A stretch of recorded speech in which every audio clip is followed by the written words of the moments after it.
बच्चों, आज की क्लास में हम लोग पढ़ेंगे कक्षा 6 गणित का अभ्यास 7B। ठीक है प्यारे बच्चों, ये अभ्यास आपके लिए बेहद ज़रूरी है क्योंकि अभ्यास तो बहुत छोटा है लेकिन 2-3 मुख्य बिंदुओं पर बात हुआ है इस अभ्यास में। इसलिए आप उन सब चीज़ों को ध्यान से आज समझ लेंगे, उनको याद कर लेंगे और उन्हें भविष्य में कभी नहीं भूलेंगे क्योंकि इसमें क्वेश्चन बहुत छोटे पूछे गए हैं लेकिन हैं असरदार। ठीक है, तो इसलिए उसे ध्यान से देखिएगा। और चलिए, पहला क्वेश्चन कह रहा है, अपनी अभ्यास पुस्तिका में एक रेखा खींचिए और अंग्रेजी वर्णमाला के एक छोटे अक्षर का प्रयोग करके उसका नाम लिखिए। यानी एक रेखा खींचना है और अंग्रेजी वर्णमाला यानी ABCD में से स्मॉल लेटर का प्रयोग करके उस रेखा का नाम लिख देना है। तो चलिए कॉपी पे लिखते हैं। तो प्यारे बच्चों, इसे बोलते हैं रेखा और इसका नाम बोला है अंग्रेजी वर्णमाला का कोई भी अक्षर प्रयोग करना है। चलिए हम इसका नाम ए दे देते हैं। ठीक है, अब क्या है कि आप लोग समझ लीजिए कि रेखा होती क्या है। ऐसी सीधी आकृति जो दोनों दिशाओं में बिना रुके आगे बढ़ती रहे उसे रेखा कहते हैं। जैसे देखिए, इस कॉपी में हम इसको इतना बड़ा बनाए हैं, ये एंडलेसली यानी बिना रुके बढ़ सकता है जितना आप बढ़ाना चाहें। ठीक है, दोनों तरफ एरो है यानी उतना ही बढ़ सकता है जितना आप बढ़ाना चाहें। तो पहला क्वेश्चन बस इतना बोला था कि एक रेखा खींचना है, स्मॉल लेटर में उसका नाम लिख देना है। मैं आपको परिभाषा भी बता दिया हूँ। अब चलिए अपने दूसरे क्वेश्चन पर चलते हैं। दूसरा क्वेश्चन है, अपने आसपास में उपलब्ध वस्तुओं की सहायता से कोई 3 ऐसे उदाहरण दीजिए जिनसे रेखाओं या उनके भाग का बोध होता है। ठीक है, यानी 3 ऐसे उदाहरण देना है जिससे रेखाओं के, और अगर रेखा नहीं है तो उनके भाग का बोध होता है। चलिए समझा रहे हैं आपको। तो दूसरे क्वेश्चन का आंसर है प्यारे बच्चों, पतंग की डोर, ट्रेन की पटरी, बिजली के तार। अब इसको आप लोग समझ लीजिए। पतंग की डोर एक रेखा की तरह होती है। कैसी होती है? रेखा की तरह।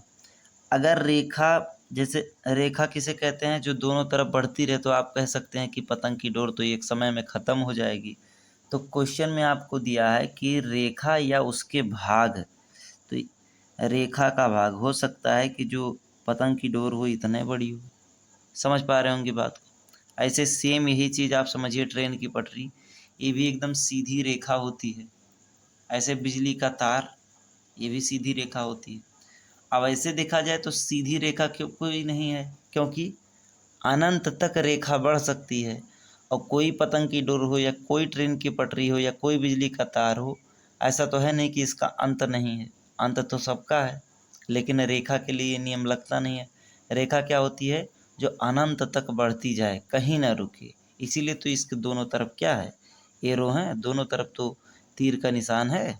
चलिए अपने तीसरे क्वेश्चन पे चलते हैं। तीसरा क्वेश्चन है, रेखा और किरण में अंतर चित्र खींचकर स्पष्ट कीजिए। रेखा क्या है और किरण क्या है, चित्र खींच के बताना है। चलिए बताते हैं। तो प्यारे बच्चों, अभी आपको समझाया हूँ, ये क्या है? रेखा है ऐसी सीधी आकृति जिसके दोनों सिरों पे तीर हो, वो अनंत तक बढ़ती जाए, उसे रेखा कहते हैं। क्या कहते हैं? रेखा कहते हैं। तो ये हो गया रेखा। किरण क्या होता है कि इसका एक एंड पॉइंट होता है, ये एक आखिरी का पॉइंट होता है। ठीक है, आखिरी बिंदु होती है और एक ही तरफ ये बढ़ सकता है। लेकिन इसमें भी कंडीशन है कि भले एक तरफ बढ़ सकता है, ये भी अनंत तक जा सकता है। किरण शब्द देखिए, आप लोग पढ़े होंगे सूर्य की किरण, क्या कहते हैं? सूर्य का किरण। तो सूरज का किरण जो भी है प्यारे बच्चों, ये सूरज का जो किरण है, तो ऐसे इससे थोड़ा समझ लीजिए, इसका कहीं ना कहीं तो स्टार्टिंग पॉइंट होगा, कहीं ना कहीं से तो ये निकला होगा। लेकिन क्या इसका कोई एंड पॉइंट है? ये कहीं भी जा सकता है। यानी शुरुआत इसका कहीं से हुआ लेकिन जा कहीं भी सकता है। तो किरण और रेखा में अंतर यही है, रेखा दोनों तरफ चाहे जितना बढ़ सकती है, लेकिन किरण का एक एंड पॉइंट होता है, एक अंत बिंदु होता है। ठीक है, चलिए चलते हैं अपने चौथे क्वेश्चन पर। चौथा और लास्ट क्वेश्चन है, दिए गए प्रारंभिक बिंदु, निगमन बिंदु, ठीक है, जिसको प्रारंभिक बिंदु बोलते हैं उसको निगमन बिंदु भी बोलते हैं, ए और एक अन्य बिंदु बी से होकर जाती हुई एक किरण खींचिए। ठीक है, चलिए बताते हैं आपको। देखिए यही ये किरण है। कह रहा है कि एक निगमन बिंदु यानी प्रारंभिक बिंदु पे ए मान लेना है। ठीक है, और कह रहा है कि अन्य बिंदु बी से होते हुए किरण खींचना। तो अन्य बिंदु बी हो गया और इससे होती हुई एक किरण खींचती हैं।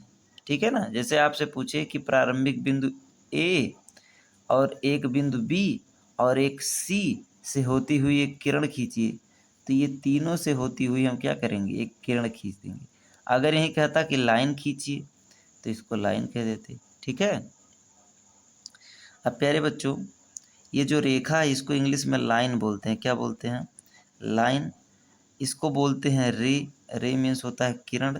अच्छा, जब कोई लाइन खींची हो लेकिन उस पर तय कर दिया जाए कि यहाँ से लेकर यहाँ तक ये 5 सेंटीमीटर ही है, कंफर्म कर दिया जाए, तो इसको लाइन सेगमेंट बोलते हैं। क्या बोलते हैं, लाइन सेगमेंट। क्या बोलते हैं, लाइन सेगमेंट। हिंदी में बोलें तो रेखा खंड बोलते हैं। क्या बोलते हैं, रेखा खंड बोलते हैं। तो हम आशा कर रहे हैं प्यारे बच्चों पिछले अभ्यास की तरह जितने भी सवाल हम लोग किए हैं आपको ये अभ्यास भी समझ में आया होगा। यदि आपको कोई ऐसी किसी भी क्वेश्चन में फंस रहे हैं तो आप उसको कमेंट करिए, मैं उसका जवाब ज़रूर दूंगा। ठीक है।